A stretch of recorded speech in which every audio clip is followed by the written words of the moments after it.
4 PM news network में दोस्तों आपका स्वागत है। मैं हूं आपके साथ राशिद ज़हीर। मैं आपको मध्य प्रदेश लेकर चलना चाहता हूं।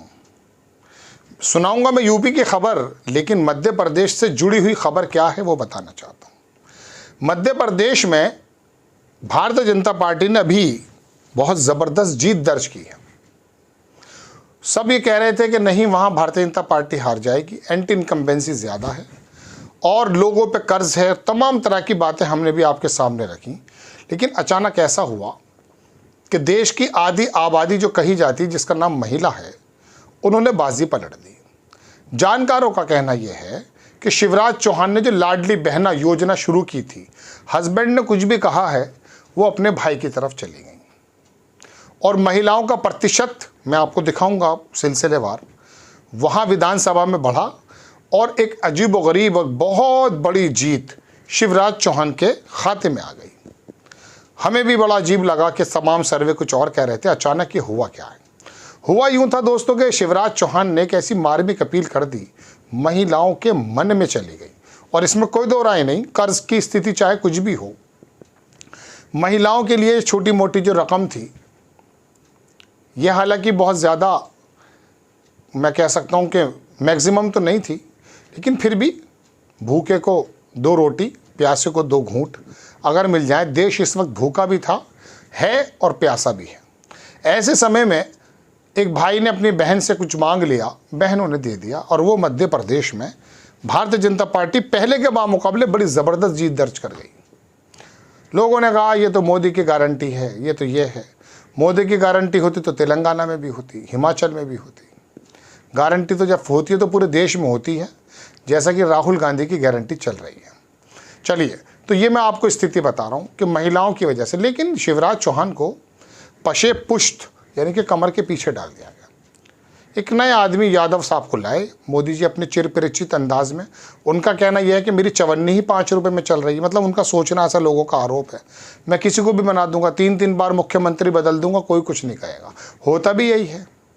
उत्तरांचल का बदल दिया, गुजरात के तो चीफ मिनिस्टर का नाम भी याद नहीं होगा आपको। पिछली बार गए थे वो तो सबको ही पूरा मंत्रिमंडल ही बदल दिया था। तो ऐसे यहाँ हुआ। लेकिन शिवराज का पीछे चला जाना या पीछे कर देना वहाँ की महिलाओं को पसंद नहीं आया। अब मैं आपको सिलसिलेवार दिखाता हूँ कुछ खबरें आपको। पहले तो मैं विधानसभा का वो दिखाऊंगा कि महिलाओं ने वहाँ कितने प्रतिशत वोट किया था और बाद में क्या हुआ है। ठीक है जनाब। मध्य प्रदेश में आपको मैं दिखाता हूं दोस्तों, ये अखबार की खबर है, इंडिया NBT की। MP इलेक्शन 2023 की बात है। विधानसभा महिलाओं की बम्पर वोटिंग बनी MP में पहली, लाडली बहना पलटेगी बाजी, और हुआ भी यही है।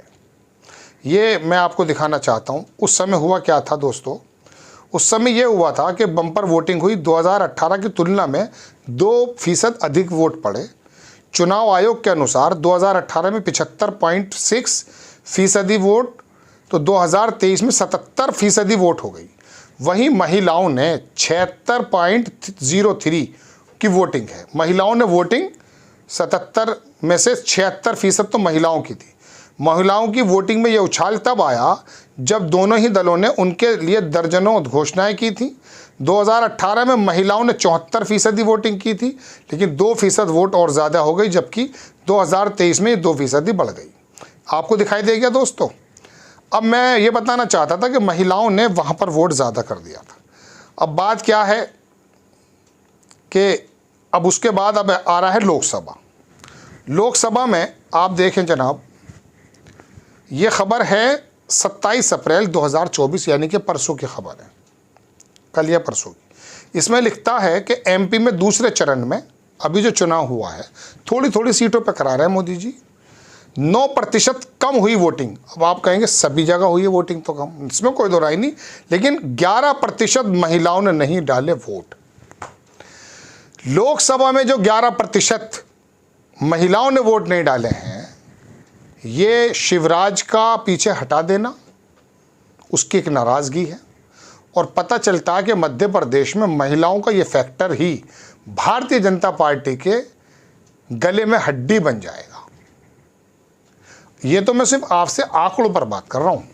अब थोड़ा आप सोचें कि जिन महिलाओं ने लाडली बहन के चलते शिवराज चौहान को चौथी बार ज़बरदस्त जीत का सेहरा पहनाते हुए मुख्यमंत्री बनाने की कोशिश की थी, मोदी जी बीच में आ गए और शिवराज की जगह किसी और को मुख्यमंत्री बना दिए।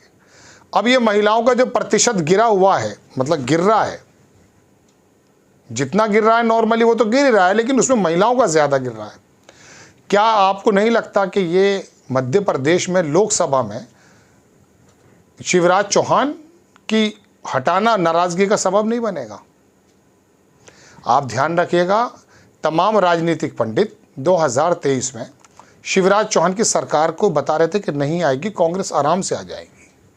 हालांकि कमलनाथ का उसमें क्या रोल रहा है वो बात अलग है, लेकिन इन्हीं महिलाओं ने भाई की बात को रखते हुए अपने वोट का मताधिकार का इस्तेमाल किया था।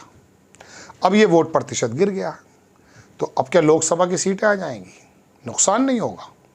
वो 28 में से 26 सीटें आ जाएंगी, 27 सीटें आ जाएंगी। बताइए, नकुल नाथ की सीट छिंदवाड़ा वाली, उसको भी जीतने की बात कह रहे हैं कि पूरी 29 की 29 जीत लेंगे, 29 में से 28 27 जीत लेंगे, ये पूरी 29 ही जीत लेंगे। लगता है आपको? नहीं, ये संभव नहीं है। और मैं आपको पहले एपिसोड में ये भी बता चुका हूँ कि खाली महिलाओं की नाराज़गी नहीं है, मध्य प्रदेश जिसको राजनीतिक लेबोरेटरी कहा जाता है, वहाँ पर भी लोग राजनीति से ऊपर उठ करके कांग्रेस की तरफ, राहुल गांधी के दौरे की तरफ, यात्राओं की तरफ, उसकी गारंटी की तरफ देख रहे हैं। अंदाज़ा ये हो रहा है दोस्तों कि मध्य प्रदेश जो भारतीय जनता पार्टी का गढ़ है, वहाँ बहुत बड़ा नुकसान होने वाला है। और ये नुकसान शिवराज चौहान को साइड लगाने की वजह है। राजस्थान में तो जो नुकसान होना है वो तो हो चुका है, वहाँ तो निपट चुका चुनाव, लेकिन मध्य प्रदेश में तीसरे चरण के बाद भी मेरे ख्याल से 8 सीटें बाकी बचेंगी। 2 चरणों में क्या हुआ है, दूसरे चरण में और तीसरे चरण में क्या होने जा रहा है, इन महिलाओं के गिरते हुए प्रतिशत से अंदाज़ा कर सकते हैं। तो शिवराज की जो हटाने की नाराज़गी है वो आपको 4 जून को नज़र आ जाएगी मध्य प्रदेश में। मेरा भी मानना ऐसा ही है दोस्तों, मुझे लगा कि ये खबर आपको बतानी चाहिए। और ये जो है turn out down by the 9%, इसमें लिखा यही है कि 2019 के चुनाव में 9 से 9% कम हुआ मतदान। इसमें तमाम जगहों के वो नाम बता रहे हैं। सर्वाधिक 67.6% मतदान होशंगाबाद में, सबसे कम 49 रीवा में हुआ है। पहले चरण में 7.4% कम हुआ था। और ये जो तमाम चीज़ें मैं आपको बता रहा हूँ दोस्तों, इसके अंदर सबसे इम्पॉर्टेंट बात यही है कि महिलाओं के बारे में जो आया है प्रतिशत में कमी, ये भारतीय जनता पार्टी के माथों पे लकीरें लाने का काम कर रहे हैं। ठीक है दोस्तों, तो अब स्थिति वो नहीं है जो पहले थी। आपको खबर कैसी लगी अपनी राय कमेंट्स बॉक्स में ज़रूर दीजिएगा। चैनल को सब्सक्राइब कीजिएगा, शेयर कीजिएगा। नेक्स्ट टाइम मैं किसी खबर के साथ हाजिर हो जाता हूँ। जय हिंद।